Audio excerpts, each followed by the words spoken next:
बिस्मिल्लाहिर्रहमानिर्रहीम। अस्सलाम वालेकुम। मैं मुज़म्मिल अवान इस खबर के साथ हाजिर हूँ कि पाकिस्तान तहरीक इंसाफ ने इलेक्शन 2024 के नताइज को मुस्तरद करते हुए एहतजाजी तहरीक चलाने का ऐलान किया। लेकिन इसके साथ साथ वो लोग जो ये बात कर रहे हैं कि 2024 के इलेक्शंस पाकिस्तान में मुतनाज़ तरीन इलेक्शंस थे, खुदारा वो इस बात को तस्लीम कर लें कि 2018 के इलेक्शंस पाकिस्तान में जुर्लू तरीन इलेक्शंस थे। 2018 के इलेक्शंस में आरटीएस कैसे बैठा, इंतखाबी नताइज को कैसे चोरी किया गया, इमरान खान साहब को कैसे लाया गया, ये सर एक पूरी कहानी है। कई बार बयान कर चुका हूँ, बार बार बयान कर चुका हूँ और हर व्लॉग में मैं आपके सामने रख चुका हूँ कि इमरान खान को लाना मंजिल मकसूद था, वो मिशन पूरा हुआ, उसमें वो लोग कामयाब हुए। और 2011 में उस वक्त के जो DGISI थे, जनरल रिटायर्ड शुजा पाशा, उस वक्त तो गिलानी वज़ीर आज़म पाकिस्तान थे और गिलानी साहब डिस्क्वालीफाई हुए थे 2012 में। लेकिन जो हमारे जनरल रिटायर्ड शुजा पाशा साहब जो उस वक्त DGISI थे, उनका वो स्टेटमेंट निकाल कर देखें जिसमें वो ये कहते हैं कि हम इमरान खान को इसलिए लेकर आए थे क्योंकि हम इमरान खान की शक्ल में मुतबादिल की तलाश में थे और हम समझते थे कि इमरान खान की जगह कोई भी बेहतर नहीं हो सकता। इमरान खान चूँकि मुतबादिल है पीपल्स पार्टी और नून लीग का, तो हम उसको ले आए, हमने उसको इक़्तिदार पर बिठाया और उसके बाद उससे हमने हुकूमत करवाई। वो अब भी ये बातें करते हैं।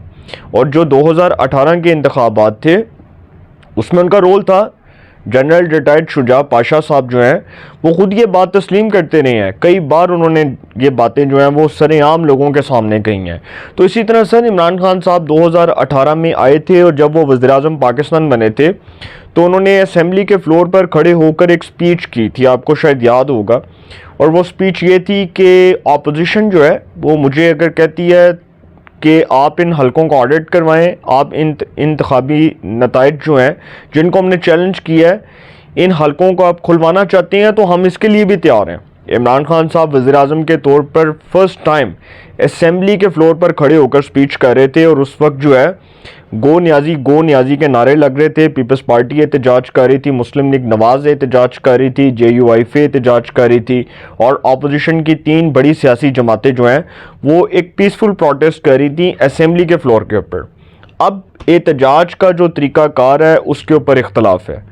वो क्यों? क्योंकि अगर आपने एहतजाज करना है तो आप पीसफुल प्रोटेस्ट करें। तहरीक इंसाफ ने एहतजाज की कॉल दी, इमरान खान साहब ने जेल में बैठकर ये ऐलान किया कि पूरे पाकिस्तान में एहतजाज होगा, जुम्मे के दिन पूरे पाकिस्तान में हम एहतजाज की कॉल दे रहे हैं, पूरा पाकिस्तान बंद कर देंगे, सड़कों को बंद कर देंगे, टायर जला देंगे, तसावुम की सूरत हाल को खड़ा कर देंगे, लड़ाई झगड़ा करेंगे, रियासती इदारों के साथ टकराएंगे, रियासत के रिट को चैलेंज करेंगे।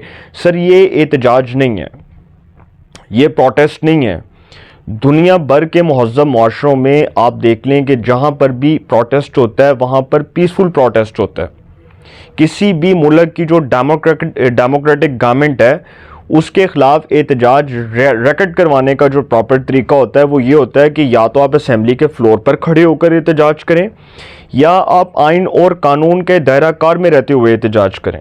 और वो आइन और कानून का दायरा कार ये है कि आप बैठें, आप बैठकर एक मौसर हिकमत अमली बनाएं, अपोजिशन बैठकर हुकूमत के वो तमाम दर इक़दामात जिसकी वो मुखालिफ है, जिसको वो समझती है कि ये अवाम दुश्मन और ये जो है वो अवाम पर जुल्म करने वाले ये इक़दामात हैं, उस पर अपोजिशन प्रोटेस्ट करे।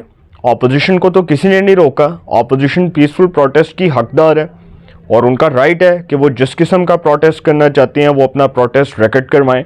लेकिन यहाँ पर सर प्रॉब्लम क्या है? देखें, PTI का जो दरअसल माइंडसेट है वो ये है कि वो 9 मई की तरह बिल्कुल उसी तरह का एक एहतजाज रिकॉर्ड करवाना चाहते हैं।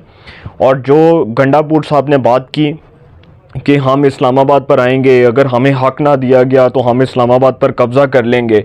सर ये रियासत के ख़िलाफ़ जो है ना वो एक बयान दिया गया, ये रियासत के रिट को चैलेंज किया गया और जो रियासत के ख़िलाफ़ बगावत पर यह बयान दिया गया, इस पर गंडापुर साहब के ख़िलाफ़ आर्टिकल 6 के तहत मुकदमा दर्ज होना चाहिए। जो गंडापुर साहब वज़ीर आला KP की हैं, वो अगर इस किस्म के स्टेटमेंट्स दे रहे हैं तो इसका मतलब वो बतौर एडमिनिस्ट्रेटर KPK की आवाम का खून चूस रहे हैं, उनके दुश्मन बने हुए हैं। एक सूबे का एडमिनिस्ट्रेटर अगर इस किस्म के बयानात देगा तो फिर सर सूबे के ऊपर किस किस्म के असरात मुरतब होंगे? صوبے کے اوپر بڑے منفی اثرات مرتب ہوں گے. صوبے کے لوگ جو ہیں اس شخص کے اوپر کیسے اعتبار کریں گے. گنڈا پور صاحب نے یہ بات کی, اس پر رسپونڈ کیا خواجہ سعد رفیق صاحب نے ٹویٹ کیا اور انہوں نے کہا کہ یہ 9 مئی کی طرز کا ایک اور واقعہ کروانا چاہتے ہیں. یہ سمجھتے ہیں کہ اگر یہ اسلام آباد پر آ کر قابض ہوں گے تو یہ سمجھ لیں کہ ان کا جانا ناممکن ہو جائے گا. خواجہ سعد رفیق صاحب نے لکھا ہے کہ اگر یہ سمجھتے ہیں کہ یہ اس قسم کا احتجاج کریں گے تو ان کا جانا ناممکن ہو جائے گا, ان کو منہ چھپانے کی جگہ نہیں ملے گی. انہوں نے کہا ہے کہ یہ اگر ڈانگ سوٹے کے ذریعے آنا چاہتے ہیں اور اگر یہ چاہتے ہیں کہ جی اس قسم کا احتجاج کروایا جائے تو اس قسم کے احتجاج کو آئین اور قانون میں قطعاً برداشت نہیں کیا جائے گا اور ہم اس کی بھرپور مزاحمت کریں گے. اس پر تو سر ہوگا, جو ہوگا وہ آپ کے سامنے ہوگا. پھر دوسری بات یہ ہے کہ گنڈا پور صاحب کی دھمکی کے اوپر تو سعد رفیق صاحب نے یہ بات کر دی. میں جس پوائنٹ کے اوپر بات کر رہا تھا, میں یہ کہہ رہا تھا کہ دنیا بھر کے جو مہذب معاشرے ہیں اس میں احتجاج کرنے کا جو طریقہ کار ہے وہ آئین میں درج ہے.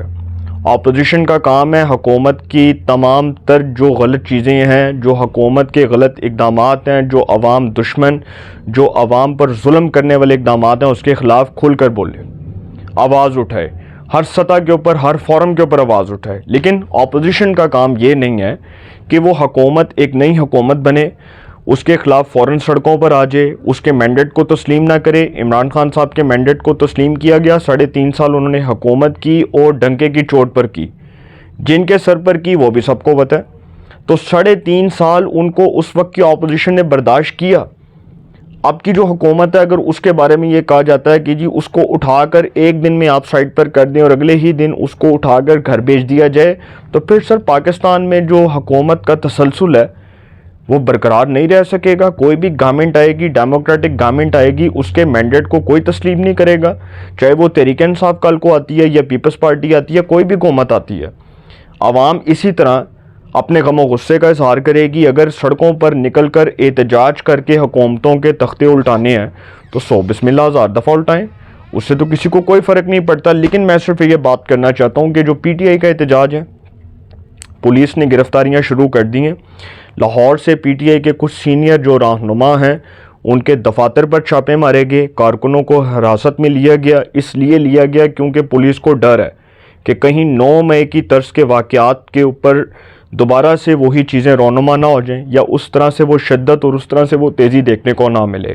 کیا ہوتا ہے کیا نہیں ہوتا. عمران خان صاحب نے جیل میں بیٹھ کر جو بیانات دیے ہیں, سر عمران خان صاحب یہ سمجھ لیں کہ جب تک وہ ریاست کے رٹ کو چیلنج کریں گے ان کی معافی اس سسٹم کے اندر ناقابل قبول ہے, اور یہ سسٹم ان کو تب تک معاف نہیں کرے گا جب تک وہ اپنے گناہوں کا کفارہ ادا نہیں کر لیتے. اپنی رائے کا کمنٹس میں ضرور اظہار کیجئے گا. انشاءاللہ ایک نئے سیگمنٹ کے ساتھ پھر ملاقات ہوگی. اپنا بہت خیال رکھیے گا. اللہ نگہبان.